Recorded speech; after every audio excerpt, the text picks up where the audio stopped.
Thank you very much, Robert. I apologize for sitting down. I usually actually like to stand up when I speak, but I'm sort of at the end of both a concussion and a cold, and I'm a bit woozy still. So I'm going to do it from here. As Robert's introduction indicated, this is about globalization and the crisis of democracy. And I think I would probably talk about 30 minutes to 40 minutes, so we'll have plenty of time for some debate and discussion. And basically I want to sort of divide the talk into maybe three sections. One talking about democracy in the era of the nation-state capitalism, how that has been challenged and changed under transnational capitalism, and then some thoughts on some political, perhaps tactics or tasks that we should be thinking about in the coming period. I think the Occupy Wall Street movement, of course, has excited us all. And one thing that I've been impressed by that movement and thinking about is its deep sense of betrayal over the lack of fairness and democracy in the United States. And I think the left really needs to get in touch with that feeling and understanding of the democratic content of the United States. Because we on the left always emphasize, of course, things like war and racism and imperialism and poverty and torture, et cetera, but we really rarely talk about the democratic content of our system, and I think actually have a weak appreciation for it. And unless we, I think, fully understand its development historically, I think it will put the left out of sync with the majority of Americans who are becoming mobilized through the Occupy movement and understand their righteous anger about what's happening. So that's where I want to start off, is with the democratic era of what would be formerly known as the bourgeois national era of revolution, starting with both the French and American Revolution. In looking at those revolutions, if we use Antonio Gramsci's idea of putting together a hegemonic bloc, a revolutionary hegemonic bloc, we understand that these revolutions were put together by and led by certainly the capitalist class and the capitalist and planter class in America, but that the popular base for these revolutions were the workers and the peasants and the farmers and the poor of that era. And because of the nature of that bloc, that meant there was always a deep democratic and radical aspect to these revolutions that are still with us today in many ways.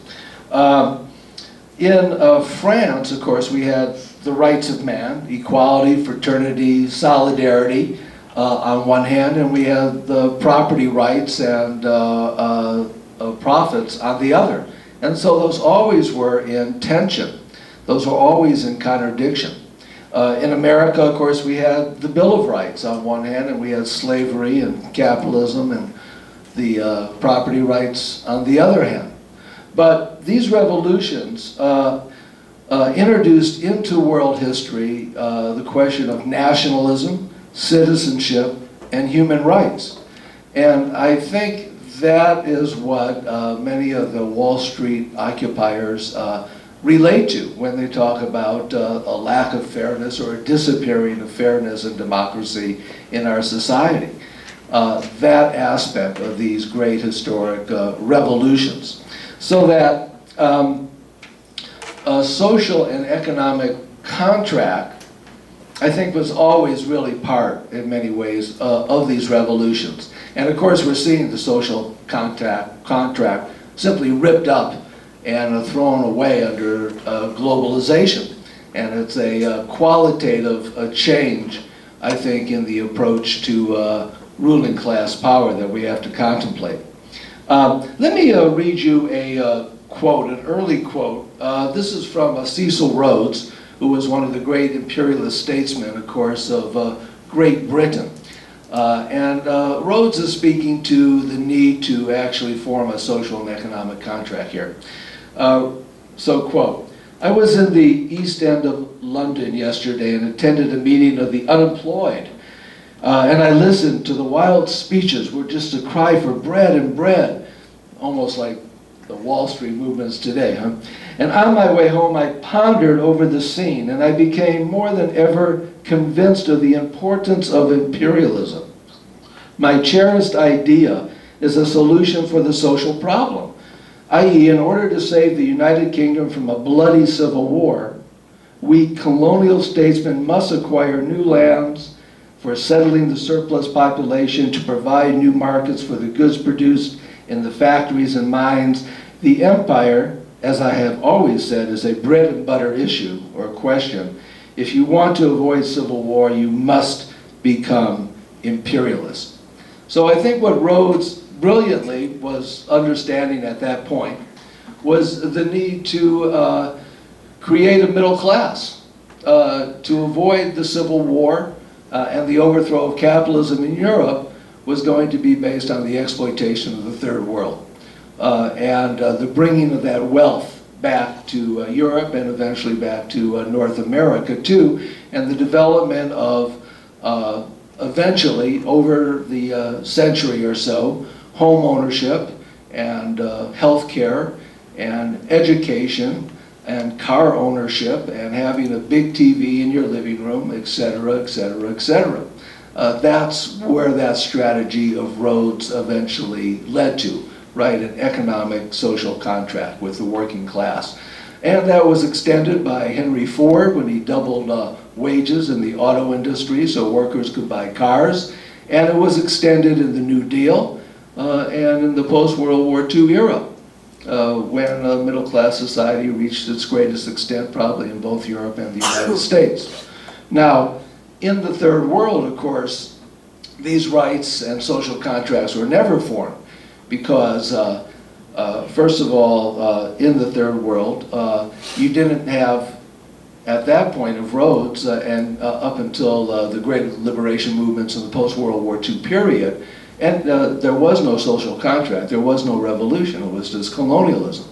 And there was no democratic flexibility in those societies, just exploitation. So the only road was armed struggle, and those armed struggles were often led by the national bourgeoisie with the workers and the peasants, once again as the popular base. So the Third World was never in on this deal, only the West, right, until the changing conditions of transnational capital that we see today. The thing for the ruling class in the West is that the working class identity was formed as part of the inclusion into social and economic rights for all citizens, or at least many or most of the citizens. So this was an essential feature of the state, and the ruling class legitimacy was based on the economic and social bond. And this is what made the ruling class a national ruling class, not a global ruling class in part. This is one of the important aspects, is that they were rooted to the national, political, and economic base of their own countries. Something that I think, as we'll get into it, I think is no longer particularly true. So, although in the West, of course, it's not that we have lived in some democratic utopia. We all know the mass struggles that have been fought out in the streets and the factories and the communities over the last 150 years, the repression, the jailing, sometimes the assassinations, police violence. We've experienced certainly all of that. But alongside of that has also been the democratic flexibility for the system to respond to those movements. And so women's rights were extended, voting rights were extended, civil rights were extended, slavery was abolished, economic rights did extend. And so even though we've gone through periods of repression, and sometimes very harsh repression like the McCarthy period, capitalism in the West has always gone back to or returned to a more democratic mode of rule. because they've, as I said, the national ruling class was rooted to a national market, to a national labor force, and to national legitimacy.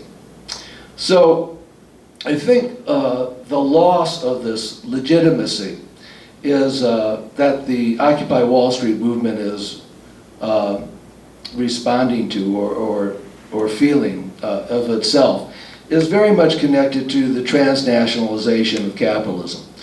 So I'd like to talk about globalization, the nature of globalization, the changing nature of the capitalist class as it's gone global.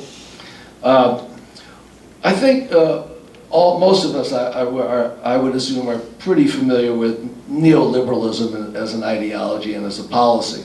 And I think we see in neoliberalism as an ideology of the transnational capitalist class only a commitment to efficiency and profits. They've simply cut loose any social responsibility in terms of a social contract. In fact, not only have they cut loose any connection to a social economic contract, their strategy to return to profitability has been to destroy the social contract and to undermine any advancements in the third world since the independence movements of the post-1945 world.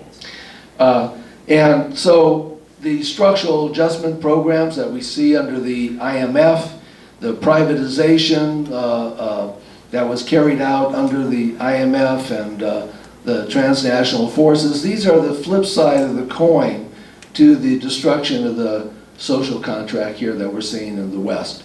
So structural adjustment in the third world or in the South, the destruction of the social contract in the North, both sides of the coin. And both reflect this ideology and as well as policy of the transnational capitalist class. So their form of rule that is developing is to develop supranational government structures or governance that we're familiar with, the World Trade Organization, the IMF, the World Bank, and good examples, of course, are the Asian crash in '97 when the IMF went into South Korea, went into Indonesia, went into the Philippines, went into Thailand, and just totally reorganized those economies according to what global capitalism thought necessary. Now the chickens have come home to roost. Not just the third world, but to Greece, to Portugal, to Ireland, to Spain.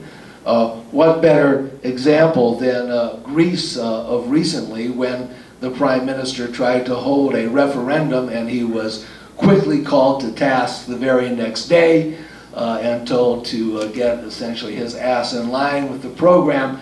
The Financial Times had a wonderful little phrase. I think they used it ironically. It was Wolf, their economic writer, but he said the Greeks had the, quote, disruptive desire for democratic legitimacy. I think that, how dare they, right? It puts it well. So for a bit I want to go into some of the economic arguments around transnationalization and spend a little bit of time there and then come back to this question of authoritarian capitalism. So to make the case around transnationalism, which is still, I think, controversial to an extent, I think actually most people on the left and in society in general still believe that the nation-centric economy is dominant and that corporations still essentially have a national character and that governments are out there protecting their national champions, like perhaps General Electric and GM or whoever. So I'd like to take on that argument for a bit here with economic data. As soon as I drop this. So let's look at Siemens and GE as a first example, because these would be two of the most powerful transnational corporations in the world today in competition with each other. Siemens could be thought of easily as a German national champion. General Electric is certainly thought of as an American or US national champion. But are they really? I would argue that nationality has nothing to do with their competition. These are both giant corporations out to become a dominant world monopoly, and that is the character of their competition. It's a transnational monopoly competition. It's not a national competition. So if we look at Siemens, for example, let's start with Siemens, and let me quote here some data and start to throw it out to you. Siemens is among the 100 largest corporations in the United States with over 60,000 workers. They maintain 100 manufacturing sites throughout all 50 states. They had $25 billion in U.S. sales and $3 billion in U.S. exports last year. Between 2002 and 2008, their number of foreign workers grew from 59 to 69%. Foreign assets surged up to 84%, and foreign sales registered at 84% too. Siemens holds 605 foreign affiliates in 190 countries. That's a transnational corporation, a transnational monopoly.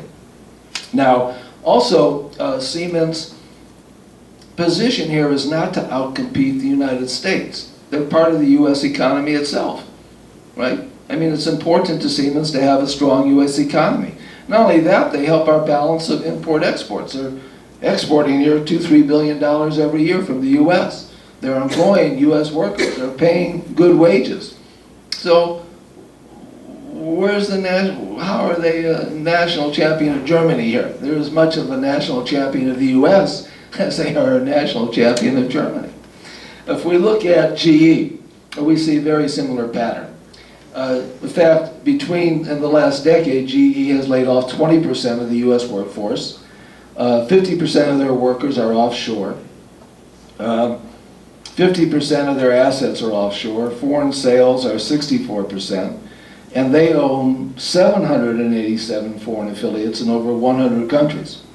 And of course, GE is infamous for its very aggressive tax sector within their corporation, which is considered a profit center, not to make money off of taxes, not to pay them. And they've actually had a net benefit of $4.1 billion on $26 billion of U.S. profits in terms of getting money back from the U.S. government. How can you be a national champion when you don't even want to pay your taxes to your national state? You know, if you look at all these corporations, where are they putting their money? In the Cayman Islands? In the Isle of Man? How can you be considered a national champion if you don't even want to support your own state? Island champions. Island champions, Cayman champions. So this competition spans the globe. Their dominance is not based primarily on their position in either the U.S.-German market, but a global market. And if they need to lay off workers and avoid taxes at home to sharpen their competitive edge globally, they'll do it. If they need to close factories at home and build them abroad, they'll do it.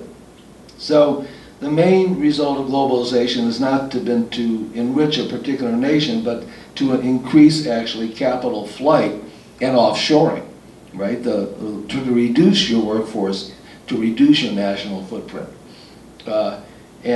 So I don't see how either of these corporations can be considered national champions. And we can just repeat this again and again and again if we want to compare GM to Volkswagen. I mean, take any of these corporations, and we're going to find similar figures throughout. This is just one example. As Lamy, who was head of the WTO, said, concepts like made in America or made in China are no longer applicable. The proper term is made in the world. And that is exactly what they're doing. So let me throw out a little more data to back up my point, to generalize it from just two corporations. In 2010, total U.S. assets abroad were 20 trillion. Foreign-owned assets inside the U.S. were 22 trillion. That's a 42 trillion figure, and that's an incomplete figure for world investments. But it gives us an idea of the size of cross-border investments, right? So that again, the idea of not national competition, but when you have trillions of dollars crossing borders, that means the capitalist class globally is investing everywhere, and they're dependent on the economies everywhere. That's evident right today in the European crisis that we're looking at every day in the newspaper, and the great worry of American banks and how closely they're integrated with European banks, which are, so integration is the main aspect that we're looking at. A few more data sets to throw out to keep backing up my position here. From Moody's, about half of all cash balances are held abroad. For some, like Oracle, they keep about 90% of their money outside of the United States. Cisco holds $43 billion overseas, about $4.5 billion inside the US. Microsoft keeps $42 billion abroad, about $8 billion on hand in the US. Apple, $47 billion abroad, $28 billion at home. So we know where their money is also. In the federal bailout of banks, that $1.2 trillion that went to banks from the Bush and then the Obama administrations, almost half those loans were to foreign banks, not just American banks. $84 billion to the Royal Bank of Scotland, $77 billion to UBS from Switzerland. So the bailout was a transnational bailout, not an American bailout. And if the European Central Bank takes a deep breath and agrees to start buying bonds, which they're refusing to do in Europe right now, it will also be a European-American bailout, not a European bailout. Lastly, let's look at stocks, because we identify all these names with particular countries. When you say whatever, Mitsubishi or Chrysler or Volkswagen, immediately we think in national terms. But what we have to start looking at, I think, is cross-border stock ownership also. So in 2010, US held foreign securities in stock, about $5.5 trillion. Private foreign held securities and stocks inside the US, $6 trillion. Foreign officially held, in other words, national sovereign funds, about $4.3 trillion inside the United States. So this is another $15 trillion to add to the other, what was that, 42 trillion I said before. So we're up to about 62 trillion. We're talking about real money. And it's all cross invested. And I use this example in my classes because it's hard to get your head around $1 trillion. But a question I always ask is this. 1 trillion is 1 trillion seconds is 12.5 days. 1 trillion seconds is 36,000 years. So if you have a calculator, you go work it out. But 1 million seconds, 12.5 days, 1 trillion seconds is 36,000 years. So when we're starting to talk about $62 trillion, yeah, we're talking about the world economy, the global economy, and it's real stuff. Now, what does this all imply, lastly, around the nature of capitalism today in terms of democracy and the state? Because I think in some ways this is where the pedal hits the metal for us here on the streets of America. Well, I think what we're in danger of seeing and living under for a long period of time, unless we could build a counter-hegemonic bloc, is authoritarian capitalism. Because if you look at the response of the transnational capitalist class to the crisis, it hasn't been a move to neo-Keynesianism. That's what we thought we were going to get when Obama was running. We thought we finally have, said that the emperor has no clothes. Look at the neoliberalism is naked before us, and now we can finally put together something else, some type of an alliance or a new hegemonic bloc with Obama representing perhaps the center, and others representing a more neo-Keynesian solutions like Stiglitz and Krugman and some of these guys. That didn't really happen, and it certainly didn't happen in Europe either. I mean, so many of my friends here, left friends in the United States, always like to talk about social democratic Europe as this is some great alternative. I mean, or was at one point in history, I don't know. But, I mean, these guys are more neoliberal than Obama. I mean, look at the European crisis today. It's incredible. It's austerity, austerity, austerity.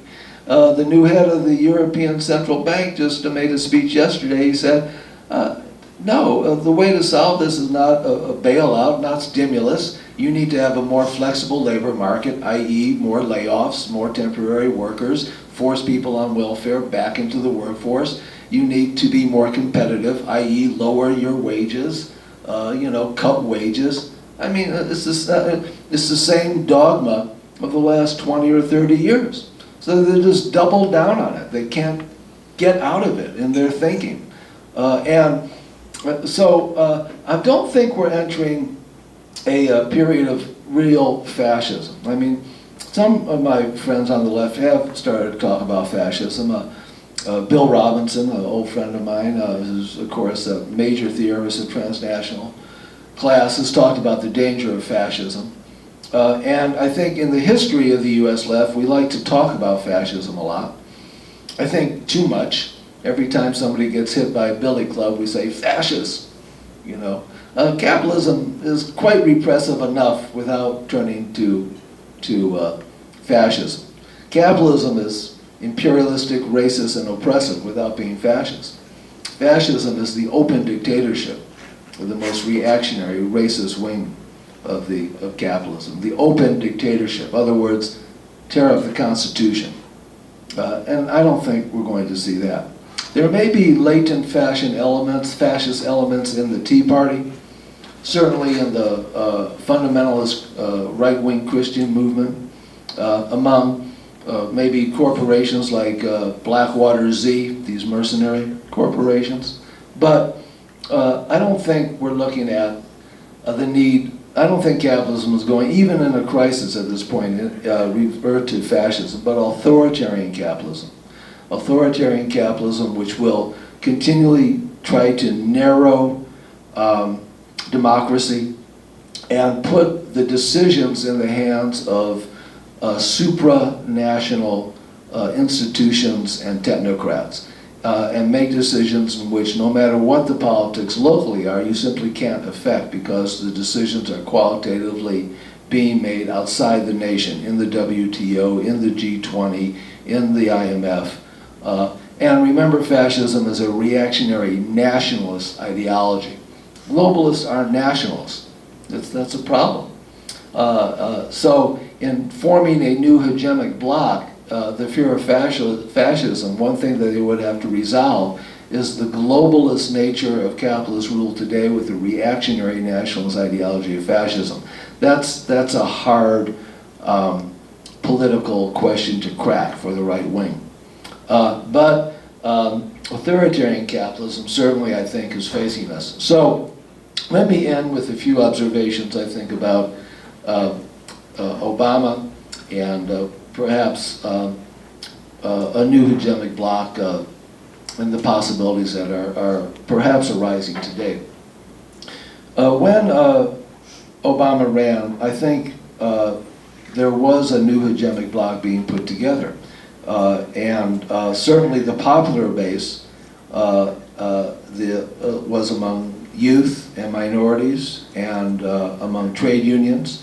That was the popular force on the street that really got Obama elected, went door to door. That was the energy of the election.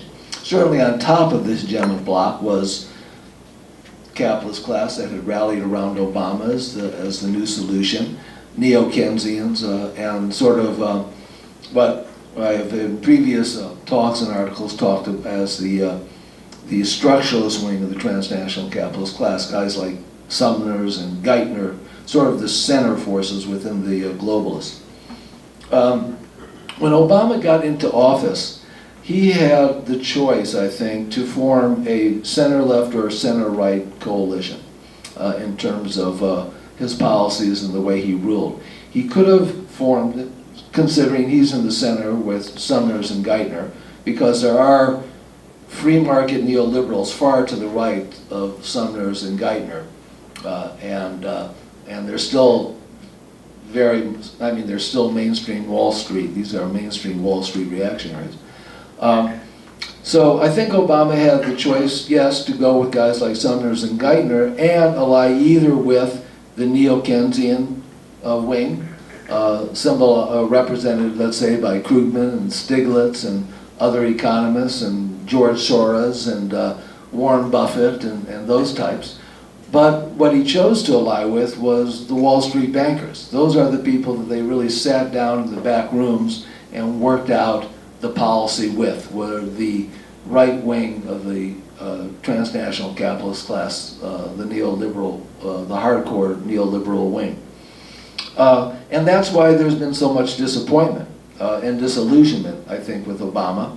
And I think that's why, in part, the Occupy Wall Street movement is out there, because of the failure to create new jobs, the failure to expand transparency, the failure to expand democracy, etc. But as all things dialectical, you have a problem on one hand, which can often lead to a radical and revolutionary response. And so I think actually today that the left and popular forces are in a much stronger position in many ways to reformulate a new counter bloc, a bloc against authoritarian capitalism, because with the Occupy Wall Street movement, with the mobilization in Wisconsin, with the electoral victories in Ohio and Maine and Mississippi, I think what we're starting to see is a much greater independent mass movement on the streets. Not one that is connected or whose main job is simply as electoral foot soldiers for the Democratic Party and Obama. This is, particularly the Occupy movement, an independent movement, working class, middle class, independent movement. And so I think we're starting to see conditions which more closely reflect the conditions of the 1930s and the New Deal hegemonic bloc that Roosevelt put together.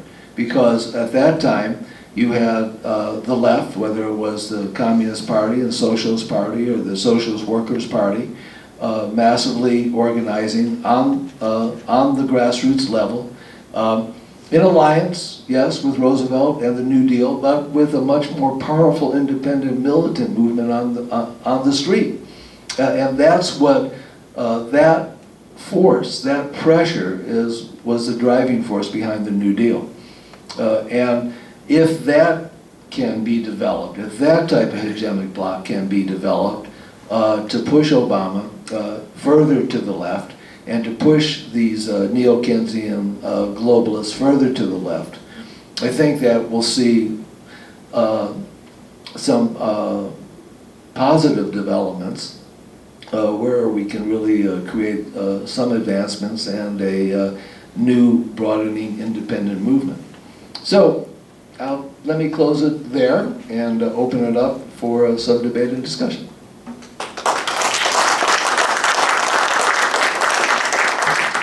Okay, we got an open microphone right here, so I'd like for you to come around, because this is going to go up, like I say, on the tube, and we want to get the best audio we can. So, and one other thing too, please limit your questions and or comments to 3 minutes, so out of courtesy to the rest of the folks here in the room. I know people fall in love with these microphones, but kind of, restrain yourselves, okay?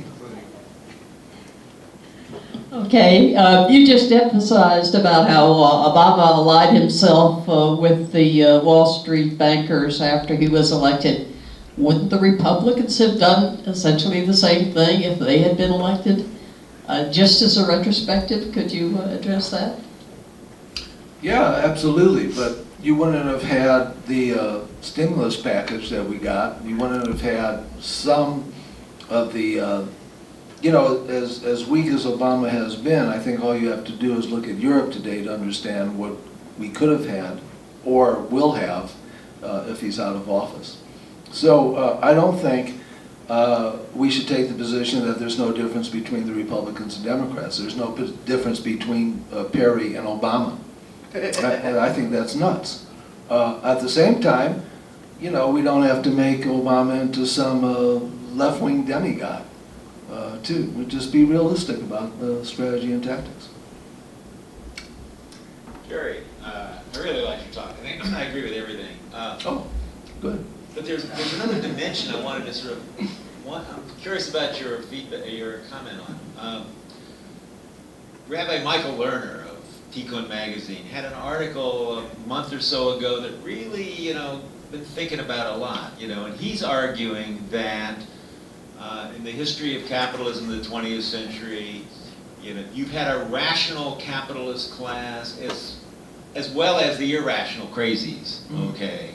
And the rational ones were the ones that kind of looked out for the general well-being of the system, that did finally get behind Roosevelt and things like that, respond to these, issues.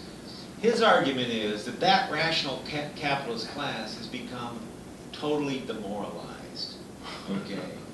But they don't, and the reason is they don't see any way of solving these problems. So it's not like, so you're talking about the neo-Keynesians, why aren't they backing? Because they don't even think that's going to work, okay? Because if you think about it, as Krugman himself pointed out, what got us out of the Great Depression wasn't the New Deal.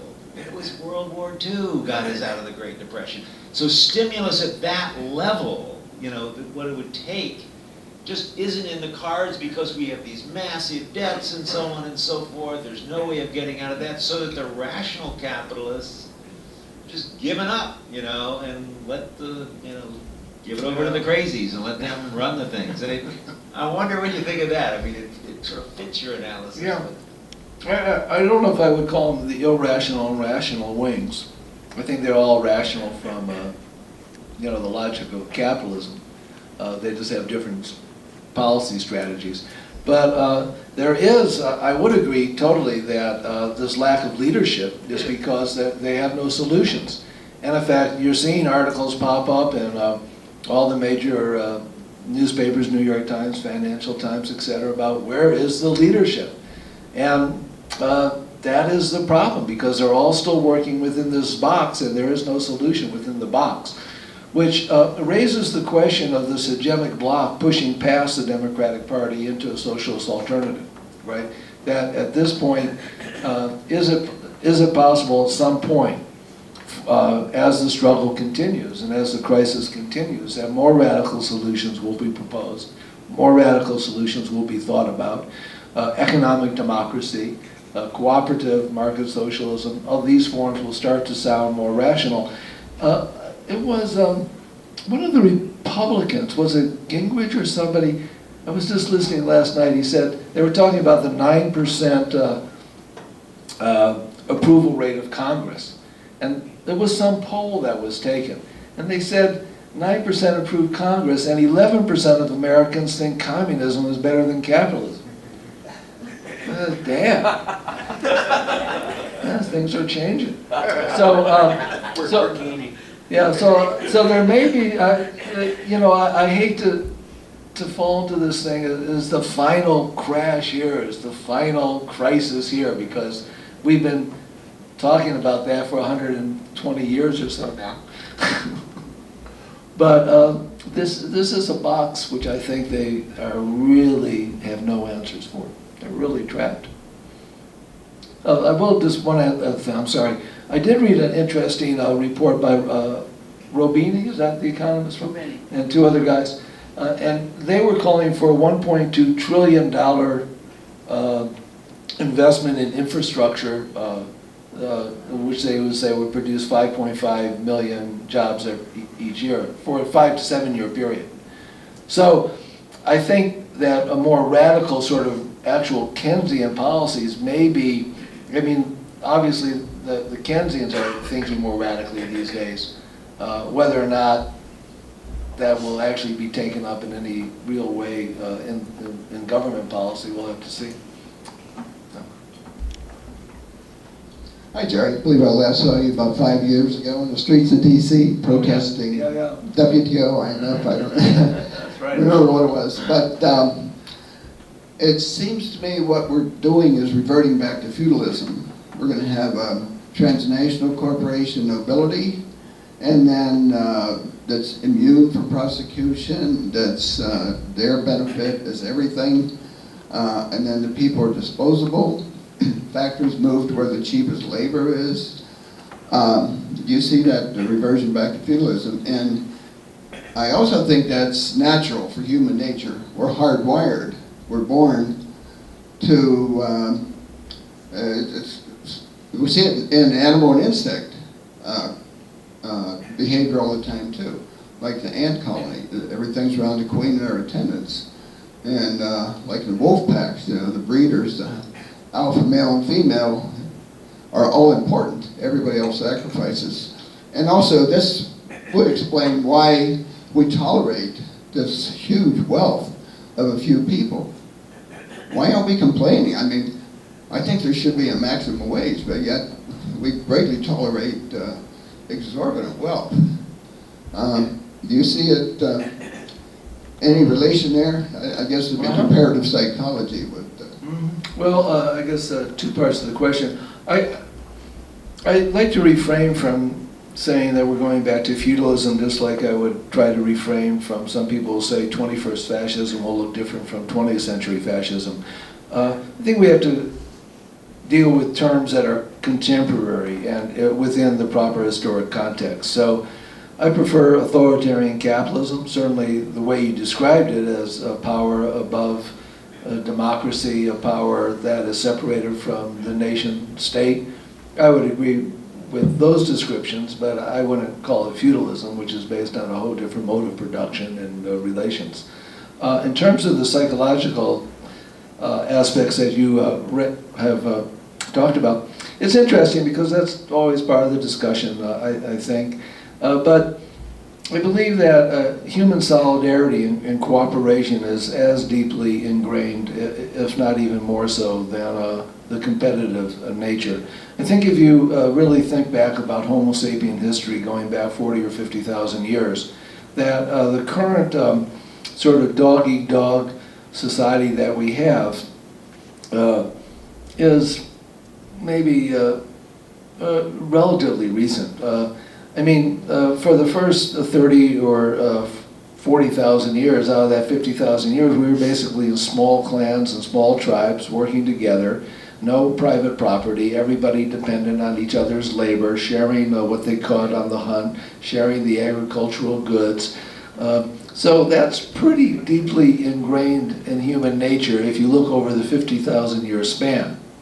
So getting caught up in this materialistic, self-centered, ego-driven culture that we're living in today may be a short historical view of human nature.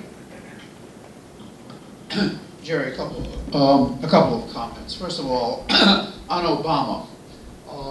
Just before we started, I was chatting with David and made a comment about Obama being the best president capitalists could buy.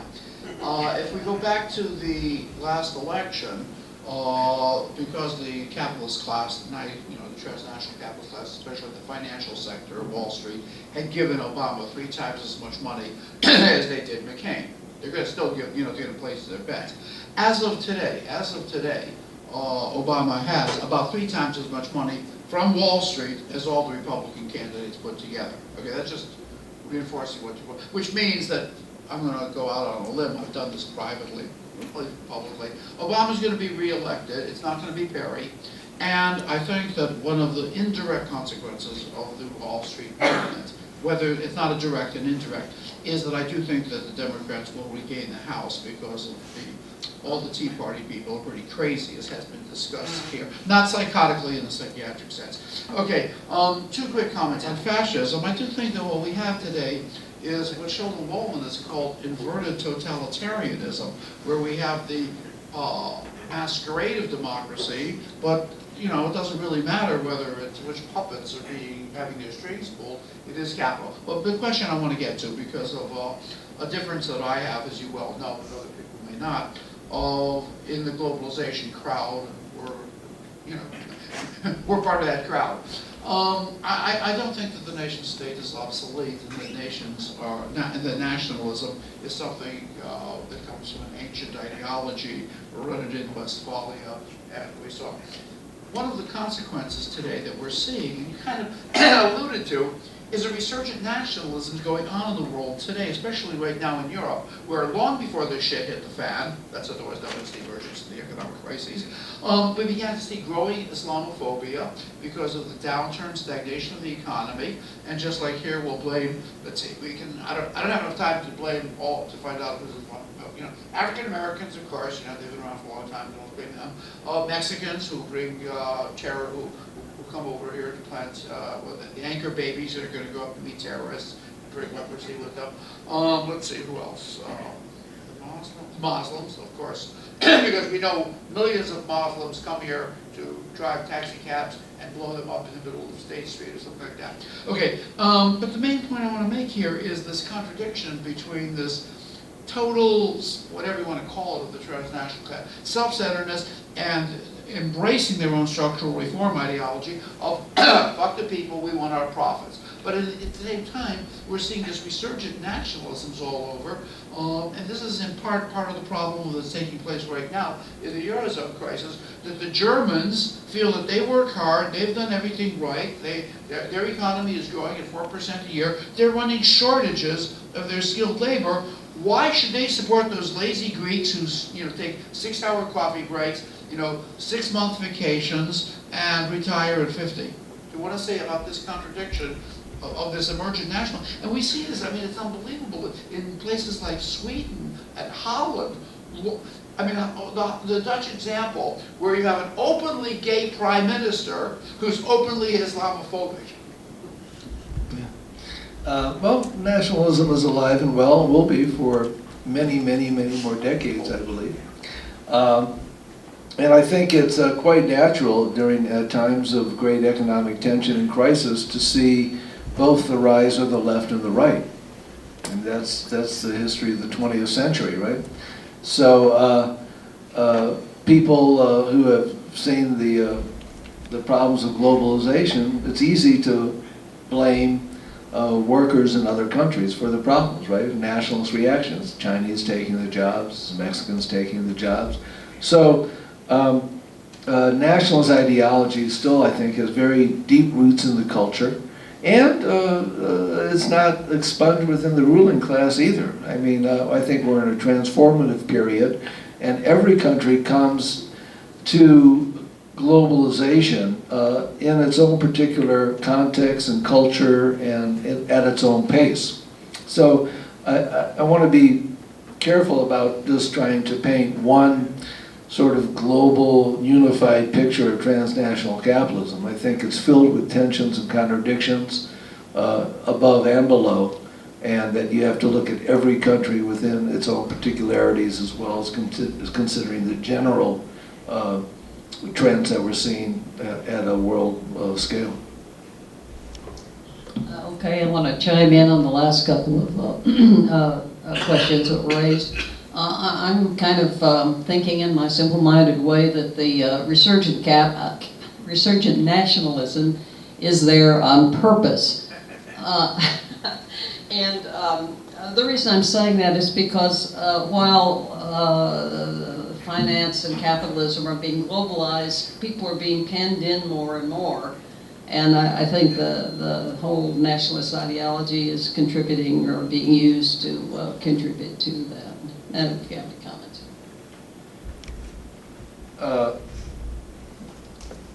Do you mean that the nationalism is being promoted consciously on the part of sectors of the ruling class? Oh, yeah. I mean, Yeah. the fascists did it on purpose. Yeah. Why aren't our current people, I'm assuming they're doing it on purpose too, and that's one reason I can see they might want to do it. Yeah. I think if you still look at the financing of the Tea Party, of course we know the Koch brothers and some other elements like Dick Armey, who's long, has deep roots and deep ties to members of the ruling class. But I think both in terms of fascism in Germany and latent aspects of fascism in the Tea Party, fascism wasn't born within the ruling class of Germany first, right? It came out of the middle class or small business class, petty bourgeoisie, and the anger within sections of the working class, and then the ruling class felt, well, yeah, we could use this and smash the Communist Party and smash the Social Democrats and the Socialists, etc. So I think there are elements within the ruling class who probably are that reactionary in their thinking, like the Koch brothers, etc. But I think at this point it's not widespread within the ruling class. That's not to say that there are a bunch of democratic, loving, guys, men and women. But I think authoritarian capitalism better describes where they're coming from. Then I think that they believe that the best form of rule still at this point to maintain their legitimacy is a constitution with, and they could use the Tea Party at the base to force the society further and further right, to undermine government, to empower the market, and to empower the corporations.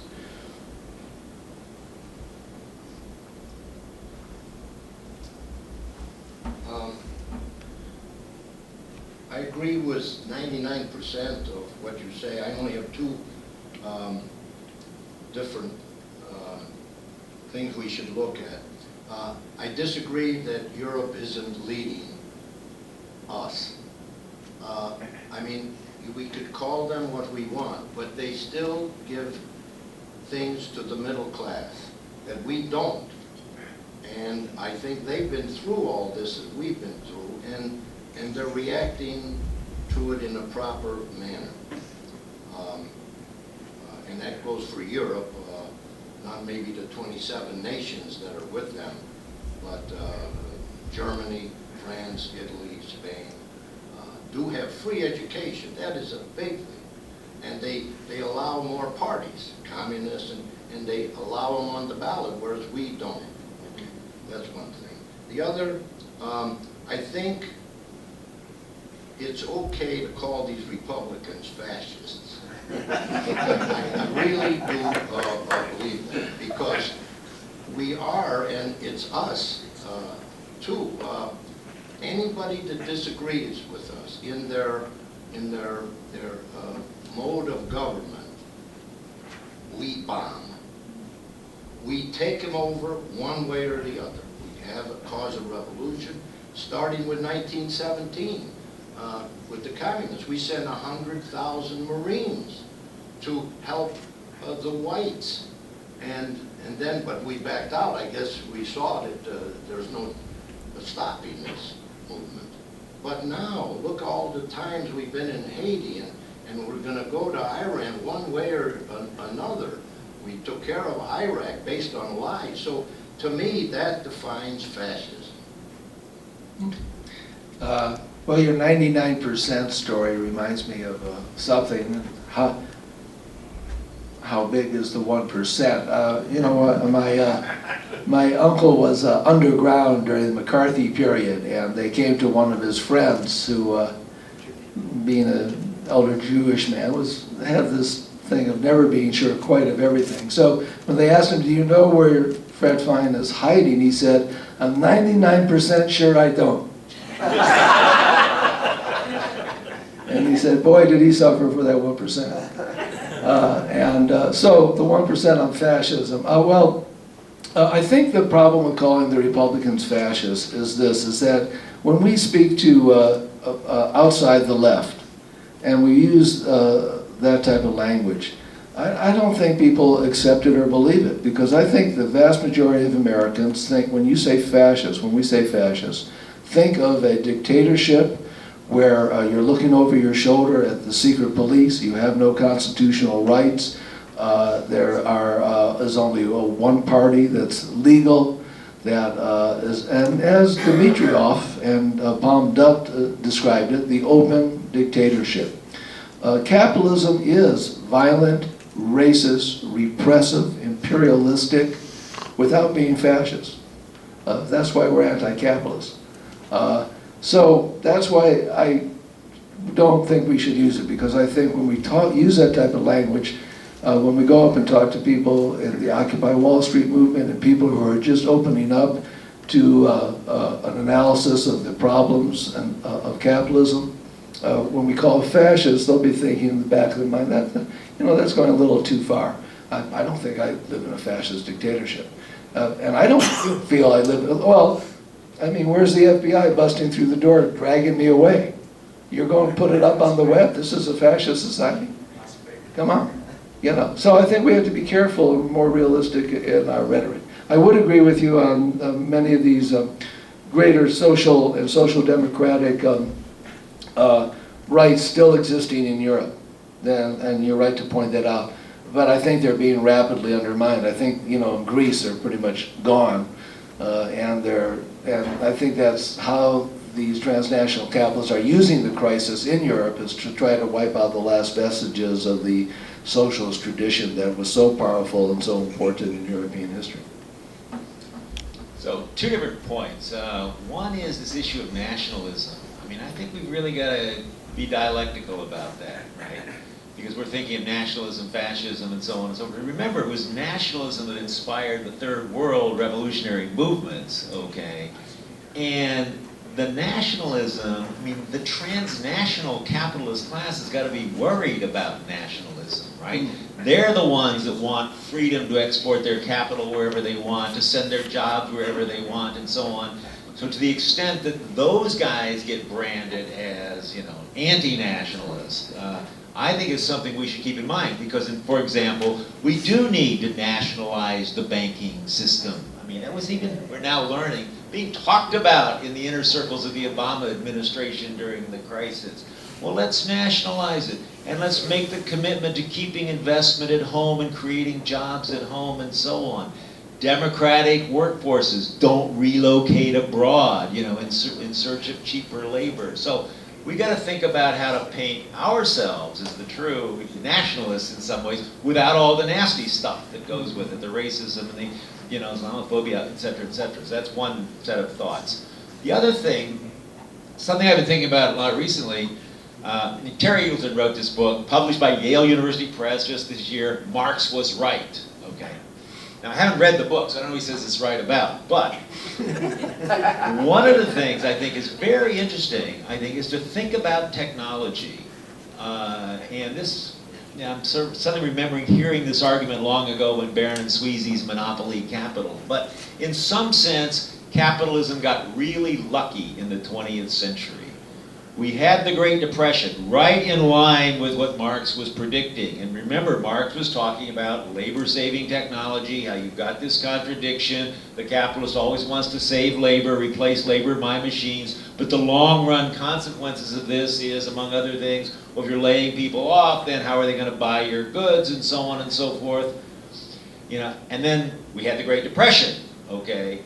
Then we had World War II to pull us out of that, but why didn't we sink back into depression? Well, one of the things is a couple of spectacular new technologies came along. Above all, the automobile.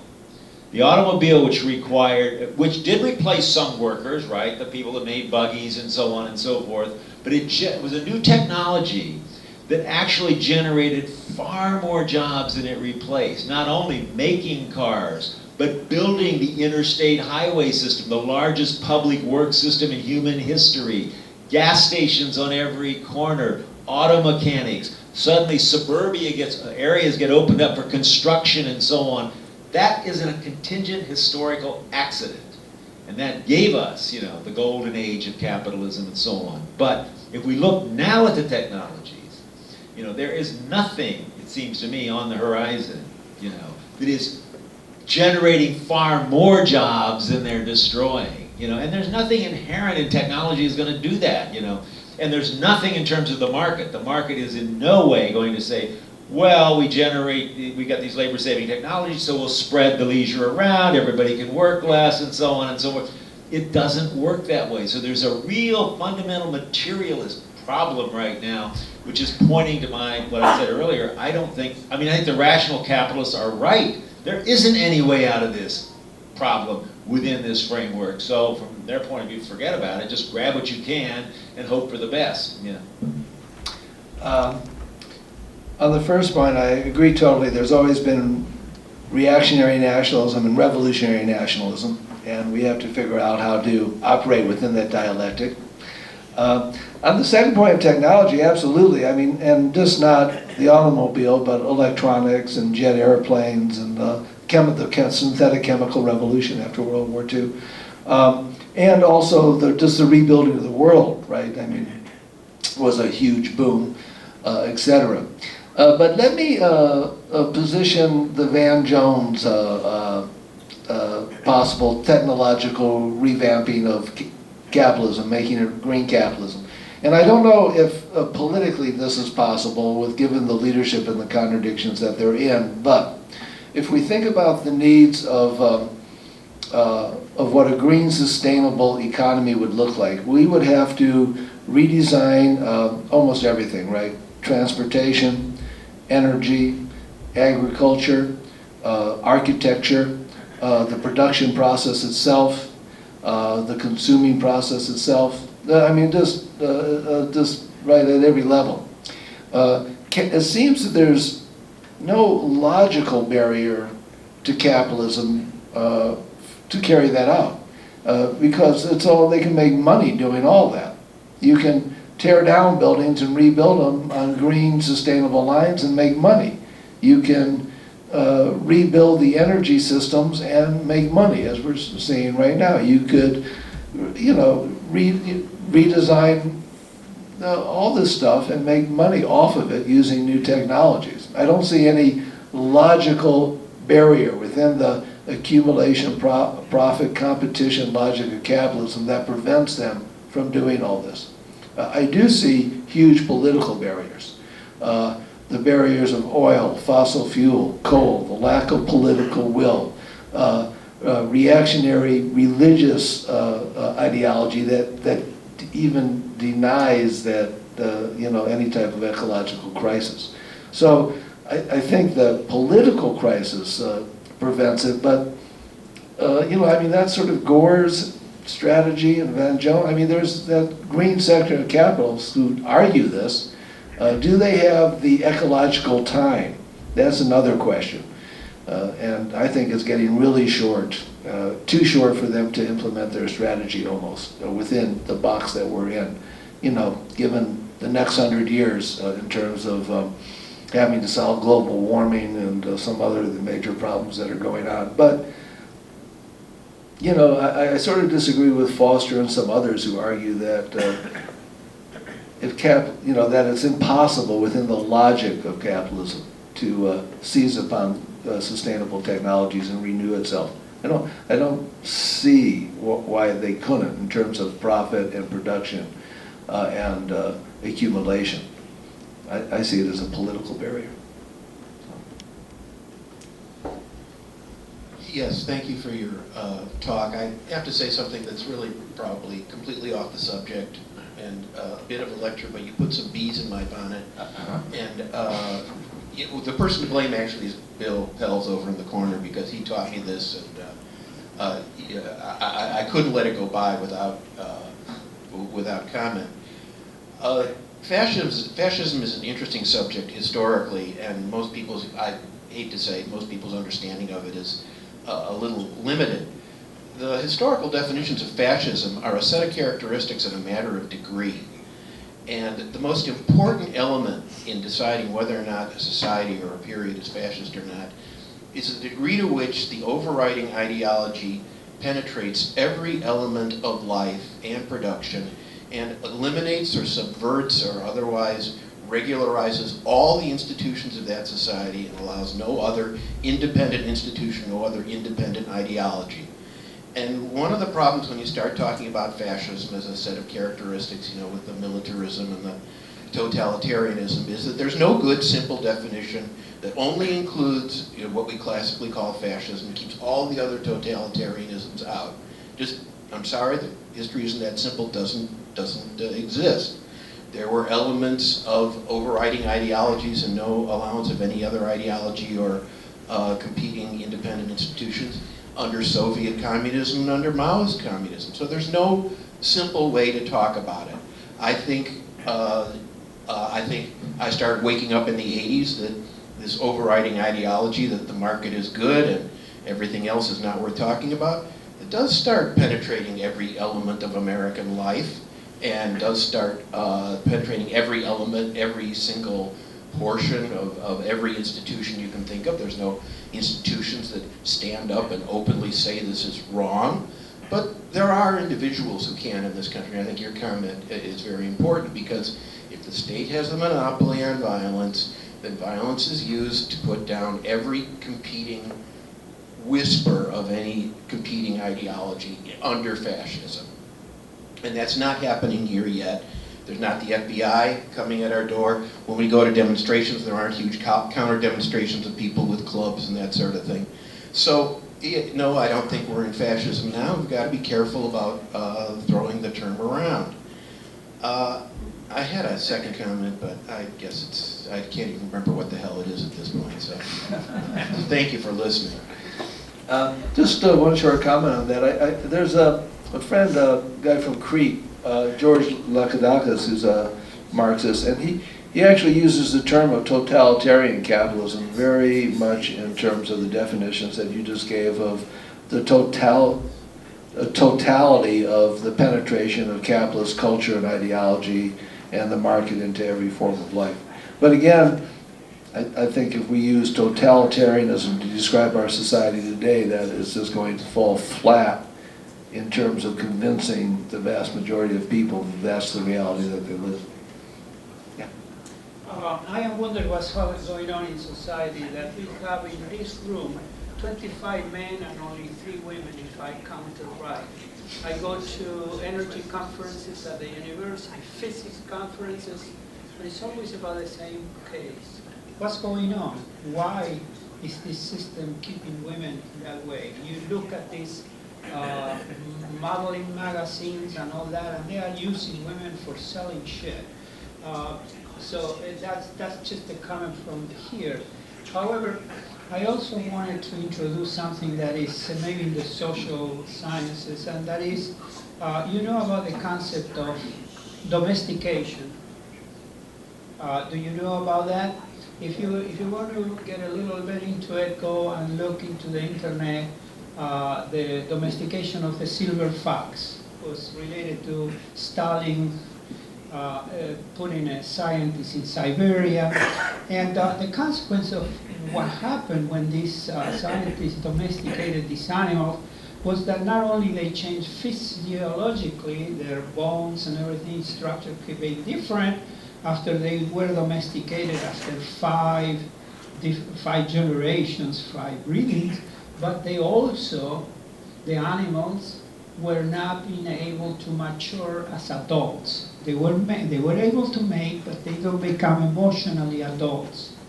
Now, when you look at society as a whole, our own species, and since 10,000 years ago, when we started cultivating, and then becomes the empires, and the Hitlers, and the religions, and the whole shit, and now they are selling us plastic shit because we play the game. We want to have that little colorful or attractive thing, but we don't think of the consequences, which is being in a state of arrested development.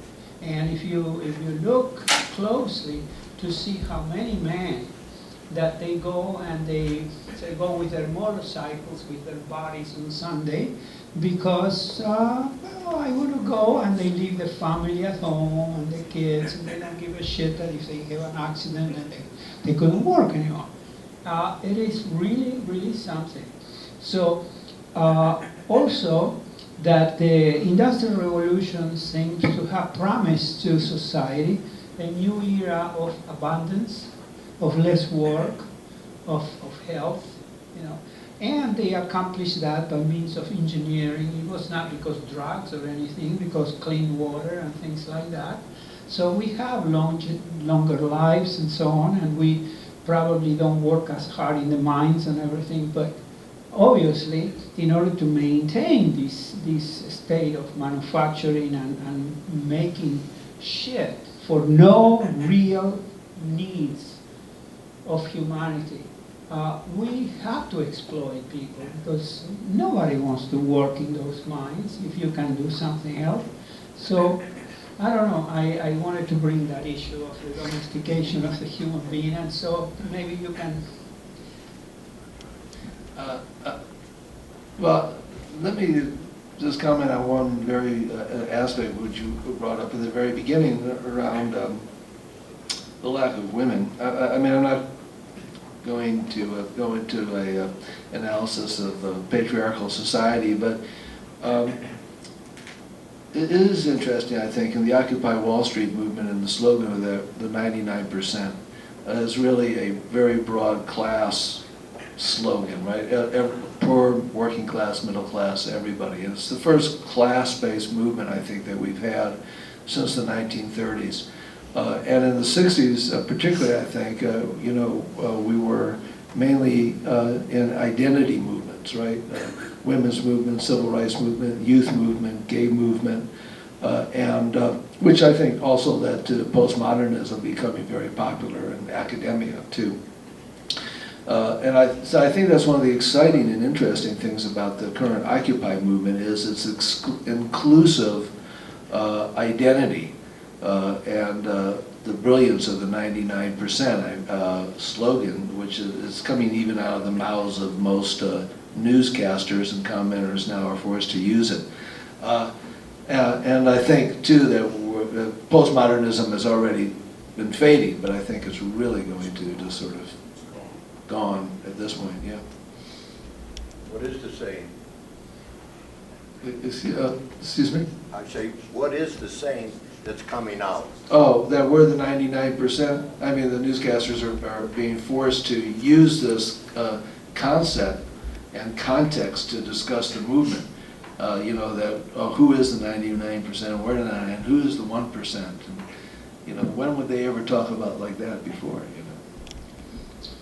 I'd just like to point out to people that are watching this that we have a presentation by Joe Eisbacher, who was one of the U.S. citizens who was rounded up by the FBI when they broke into his home, took his computer, took his possessions, occupied his home for greater than 24 hours.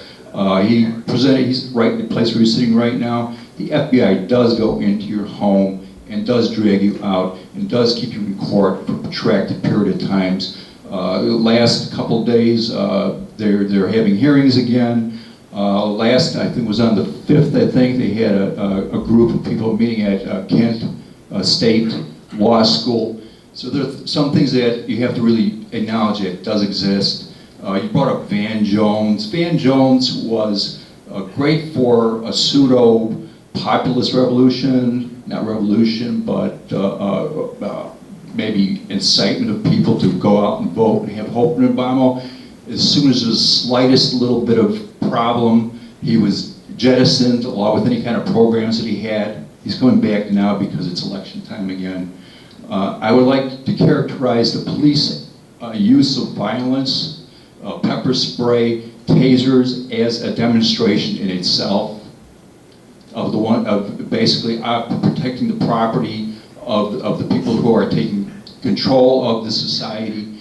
And these are largely the people that own politicians, the 1% who own our government.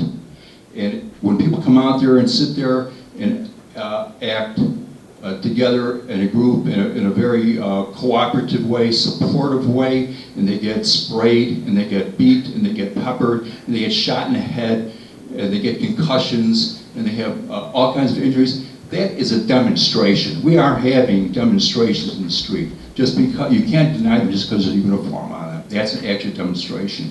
We also have open assassination lists right now. Milwaukee was a citizen, and you might not like to know that there was a list of people that are being assassinated. Milwaukee was assassinated. His son was assassinated a week later. We have drones. Drones are going. There's a whole lot of drones all over the place right now. Attacks are going up. And I would just have to say that, well, we can say, well, that's just a minority, and we cannot pay attention to that and not even say that it really happens. But it does happen because these types of assassinations of opposition, people who speak against government. These kind of things happen with minorities first of all. They're the first ones. We get accustomed to it. Do it to a minority first of all, and then soon all the people that most people think count are white people. You're going to get some there too. So you can respond to that any way you want. I just want to get my say. Bye. Okay. So I'll say it a third time. I think I've said it twice. Capitalism is repressive, violent, racist, imperialist. What's new? I mean, we've all known that. We've been through that. Joe's a good friend, and you know, I've lived through a lot of FBI harassment myself. I think I mentioned this 99% story. You know, FBI used to follow me and my brother to grammar school, the 8th and 9th grade, trying to get information on my family. You know, my uncle was on the 10 most wanted list for quote-unquote conspiring the violent overthrow of the American government. So I'm quite familiar with the repressive and reactionary aspects of American capitalism and the nature of the FBI. But linking that to fascism is something different. I mean, the McCarthy period was probably the closest we came to fascism, and was much more repressive than what we're seeing today. But it didn't. And the problem for the Communist Party, for example, during the McCarthy period is that their analysis was that it was imminent. It was here, just it was on the doorstep. What was their reaction to it? Take hundreds of cadre, send them underground, stop mass organizing. They opened themselves up to FBI infiltration, played right into their hands, weakened their mass presence, weakened their influence, and in part led to the splitting of their organizations and thousands of cadre leaving their group. In the 1960s, fascism was also seen by the Black Panther Party, by the Weathermen. It was, we had the theory of friendly fascism. Where did it lead those folks? In the Black Panther Party, it led to the split off of the Black Liberation Army, participations in robberies and murders. The Weathermen left youth organizing to bomb toilets at the Pentagon. So the discussion of fascism in the left, in America, has a long history, and it has consistently led to isolationism and infantile leftism. And again, we don't, you know, and you didn't do this because you didn't talk about fascism, but so I'm talking in a general sense. When we talk about all repression as fascist, we underestimate the repressive nature of capitalism.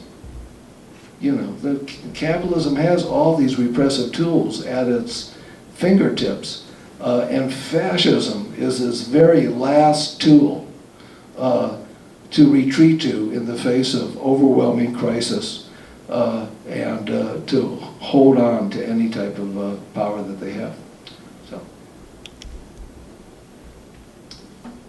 Thank you, Professor. And great talk. You're a great professor. I'm one of the students. Can you speak into the microphone? Sorry. I'm sorry. Thank you, Professor. One of his students, and he's a great professor as well as a great speaker on today. We're on the north side, and so I know a lot of you in here are probably Chicago Cubs fans. And so, but is it possible not to be a Cubs fan or a Sox fan, to be a Chicago fan? And when they're going against each other, sure, you pick a side. But when it's Chicago versus the world, I'm a Chicago fan no matter what the uniform looks like. So I know we have a lot of people talk about fascism and capitalism and so on and so forth. But is it possible that you don't ride under any one banner, but you can say, you know what, there's some items there that are good, and you know, okay, I go to Germany, there's some items there that are good. I go to China, there's some items there that are good. I live in the United States, so clearly there's a lot of things that I find here good. Is it possible that I'm not to be labeled, but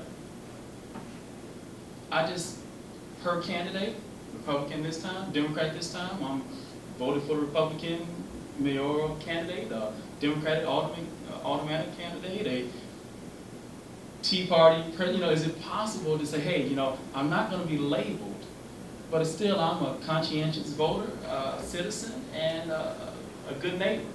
Is that possible?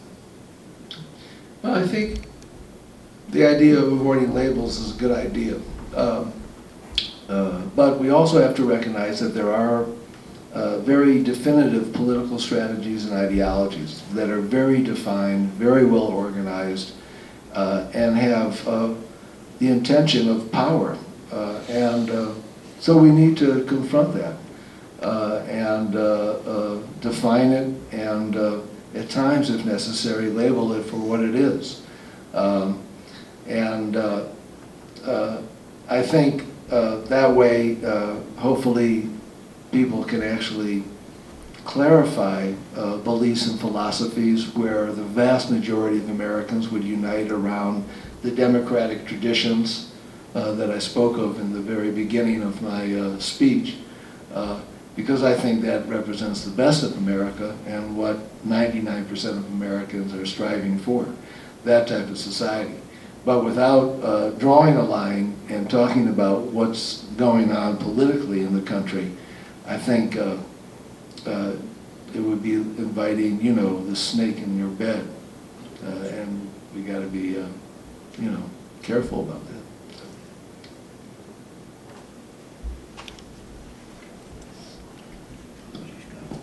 If I can annoy you with yet another question.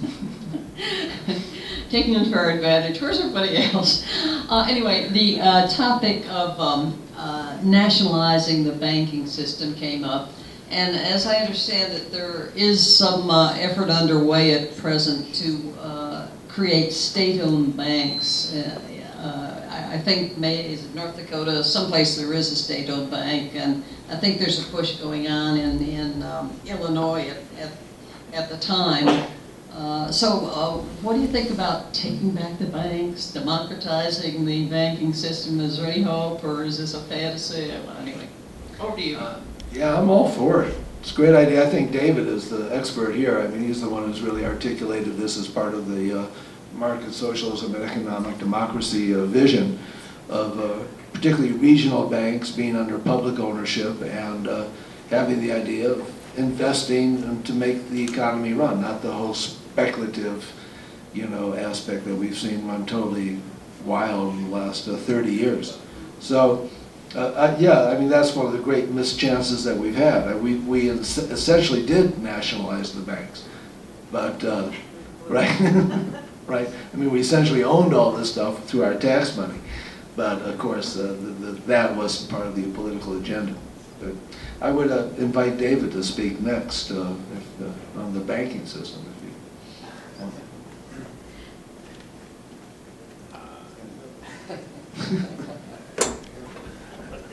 I don't have a lot to say, but it's true. There is a one state bank, that is a public bank, Bank of North Dakota. It was founded back, I forget, in the 1920s or something, by socialists, okay?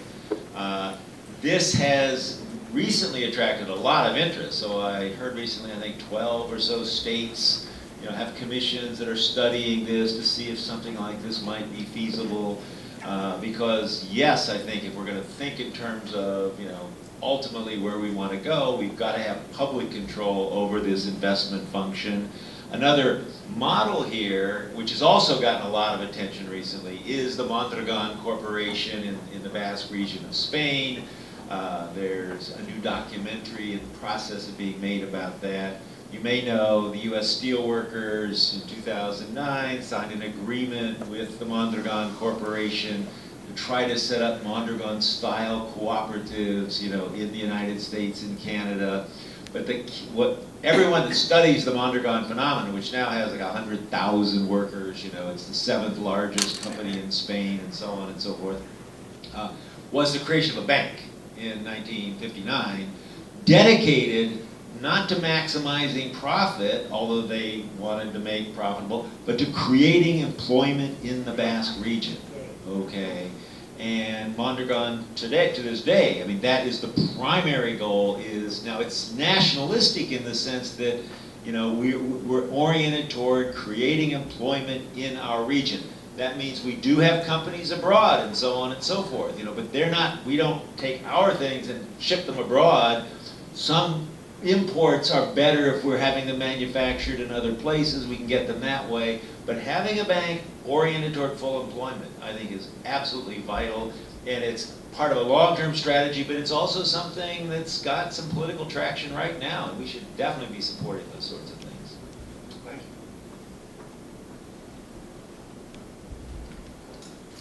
you. Hello. Hey. Let's see if I got this right, okay. Relative to Occupy Wall Street, there's a big question now for people wanting to know if this is really real and if it has any lasting qualities to it. And there's been some talk that Occupy Wall Street is making overtures towards Tea Party people. Do you think that if that happened, that that's a signal that it's some kind of compromise, or that it's going to die out and, you know, it's not really as real as people think it may be? Yeah. I don't think that's going to happen. I know in one news report I read in one of the states there was a small attempted discussion between Tea Party and Occupy activists. It was like 20 people. It was in a small town, I think, in Minnesota or something like that. But particularly since the Occupy movement isn't a centralized movement and doesn't have designated leadership, it's sort of hard to have any type of national discussion between Occupy and the Tea Party. It would have to be on a, you know, local to local to local to local experience, and I don't see that happening. Particularly, I think as people start to define Occupy movements, it's obviously asking for more government regulation and more government responsibility and more government stimulus, and and that's opposite of what most Tea Party people see as the problem, which is government, too much government regulation, too much government spending. So I don't see too much basis of unity there, although the Occupy movement may win over some elements within the Tea Party movement, the less ideological ones, but I don't see any national possibilities there. Just a comment on the bank issue. There's a lot of talk about the state bank of South Dakota and using it as a model for all states. There's a real problem with using a state bank such as that, because what happens is that money goes into circulation, and what we have is a lack of money in circulation right now, and it goes into circulation when it goes to a bank only to people who have collateral or a job and it means repay. So we have very high reserves in banks right now, funded by the federal government, by the Federal Reserve, but the banks are not loaning because they don't have people with jobs. They don't have collateral to put up as security. This is really a roadblock to any kind of growth. What needs to happen is they have money being spent directly into circulation. Communities all over the country have a need for funding for their fire departments, for their education, for police departments. There's bridges and things that are on the state of collapse. A couple years ago, the one that collapsed over the Mississippi River. We have a lot of different things that need where money can go directly to that. It doesn't have to go into a bank. It doesn't. It can be spent. And for those people who are interested in that, you can take a look at H.R. Bill 2990. It describes the process of incorporating the banking system, the Federal Reserve, into the Treasury, and so that doesn't have to get funded through the private sector or private money creation system that we have right now. That money can be spent and put directly into circulation. We don't have to borrow money. We should be able to have jobs and earn money and spend. We don't need debt. What we need is credits. credit's given to us for performing the social work, the services that we do. I'm into that.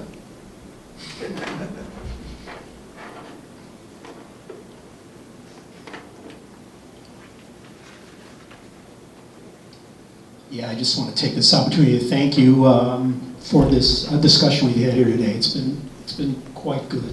I have just a couple of observations, comments I'd like to make.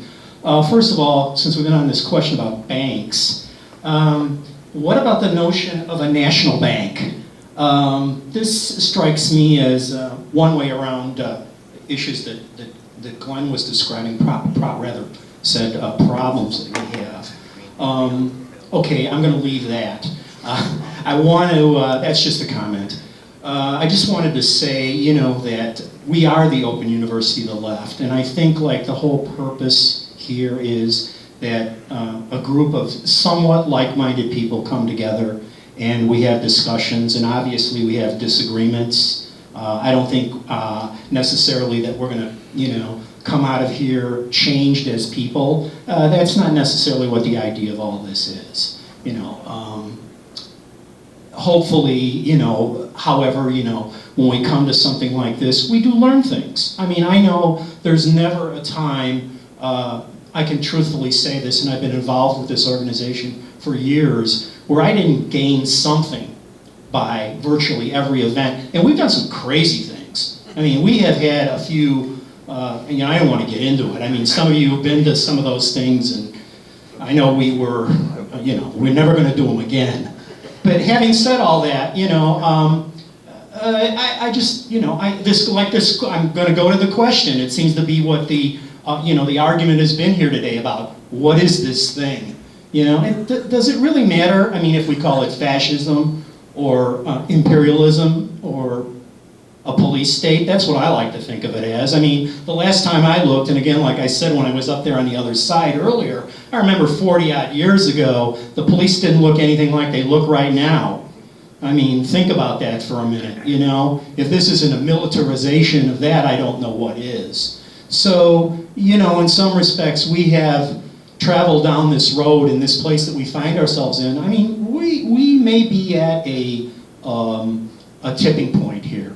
I mean, I'm not going to sit here and suggest that, you know, that the revolution is right around the corner. But I have to say that I am more optimistic in the face of all the pessimism than I have felt in a long, long time. Because the one thing that and I'm just going to leave with this point, because I was talking about getting too windy at this microphone.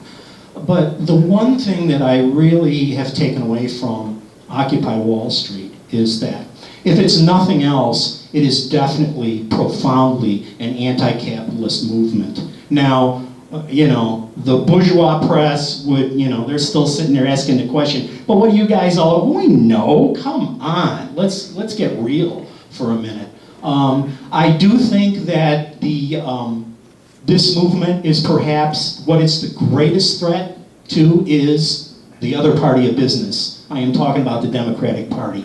Because I hate to say this, but they've been found out, you know, in the course of, so with all the problems that we've seen in recent years, the one takeaway that I think I have is that, like, you know, it's going to be real hard for a guy like Barack Obama to try to sell himself, you know, next fall. Because for the most part, I think liberals, and I'm not even talking about necessarily people that are like in this room who tend to be leftist, definitely leftist, we're not buying that. I mean, I think that dog is not going to hunt anymore.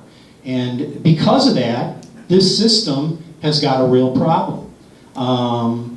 This is in keeping with, you know, what you were talking about, like on this question on economics. I think on the question of politics, they have a huge problem right now, and it's their credibility is shot. I'm just going to leave it at that. Just one little comment on that. I actually do think our rhetoric is important, and how we talk about things are important, and the words we use are important. Actually, I'd just like to give one small example from one of my classes. And I was showing I just brought it up on the computer and was showing it to the whole class, a discussion on Charlie Rose with Amy Goodman and Hedges. Yeah. And which I thought was great. But Hedges is a really good writer and a really good propagandist, but he also, for me, overstates a lot of times. And it's okay as a propagandist, but it's not good as analysis. And but I didn't say anything I didn't criticize Hedges to my students. Because I thought overall the content was great. But one of my students, is sitting right here, independently brought up, he said, well, what do you think about Chris and what he said? He was using totalitarianism, right? And you brought it up. And it was actually my student here bringing that up independently that got to be thinking about a lot of the stuff that I talked about today.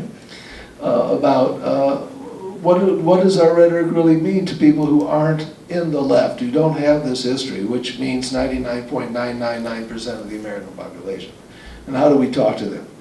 And if we use words like totalitarianism, we use words like fascism, they're just going to blow it off. They just think, well, that's not what I'm saying here. I'm seeing all sorts of problems, but I don't think I live in some type of dictatorship. So if our rhetoric doesn't match the emotion and the understanding of the people out there in the streets, then we're just going to be isolated. I think that would be a tragedy, because I think our analysis is vital and necessary to the mass movement in helping to direct it towards the underlying structural problems in the system and how much really needs to be done and how much really needs to be changed. So I think we need to really seriously consider how we talk to people. And that's in part why I said what I said today. That's going to be the end, folks, so please.